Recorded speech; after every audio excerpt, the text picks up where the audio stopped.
تصور کن یه بازیگر تئاتر رو که روی صحنه می‌درخشه. همه تشویقش میکنن.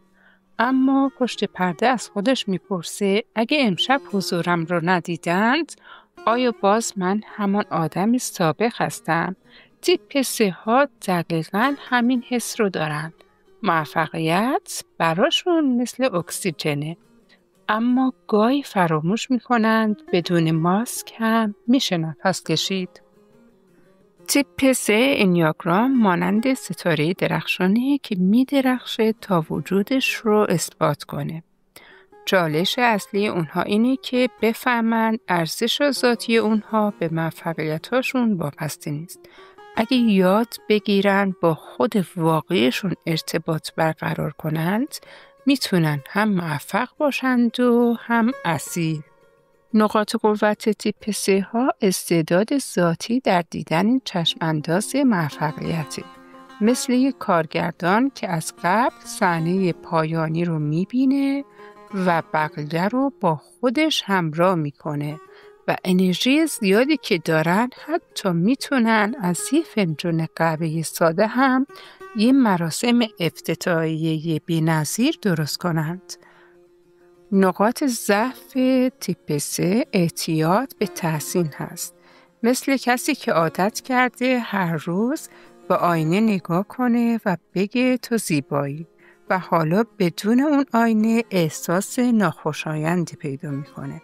تیپ 3 ترس از شکست داره. تیپ های 3 بازیگران زرنگ هستن. مثل یک قهرمان همیشه پیروز که روی صحنه جهان ایستاده و می درخشن، اما پشت پرده گاهی با این ترس دست و پنجه نرم می کنند که اگر امروز عملکرد خوبی نداشته باشم، آیا باز هم مرا دوست خواهند داشت؟ مشخصه کلیدی آنها موفقیت طلبی، جذابیت اجتماعی و انعطاف پذیری بالا است. نقاط قوت تیپ 3 استعداد ذاتی در الهام بخشی، مثل یک مربی انگیزشی که میتونه یک تیم ناامید رو به قهرمانی برسونه. اونها سازگاری حیرت آوری دارن. میتونن در هر جمعی از یک مهمانی لوکس تا یک گاراژ خود را هم رنگ کنند و همچنین آنها کارایی بالایی دارند. مثل یک ماشین اسپورت که همیشه با حد اکثر سرعت در حال حرکته. تصور کنید که یک فروشنده تیپ 3 وارد یک اتاق پر از غریبه میشه. در کمتر از 10 دقیقه همه احساس میکنن که اون را سال هاست که میشناسن. نقاط ضعف اونها اینه که اعتیاد به تایید دیگران دارن. مثل یک انفلوئنسر که روز 100 بار پیجش رو چک میکنه که ببینه لایک جدیدی داره یا نه.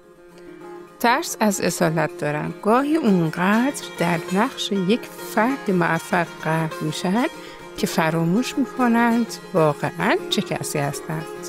آنها خستگی پنهان دارن. مانند یک باتری موبایل که همیشه روی 100% اما ممکنه یک باره خالی بشه.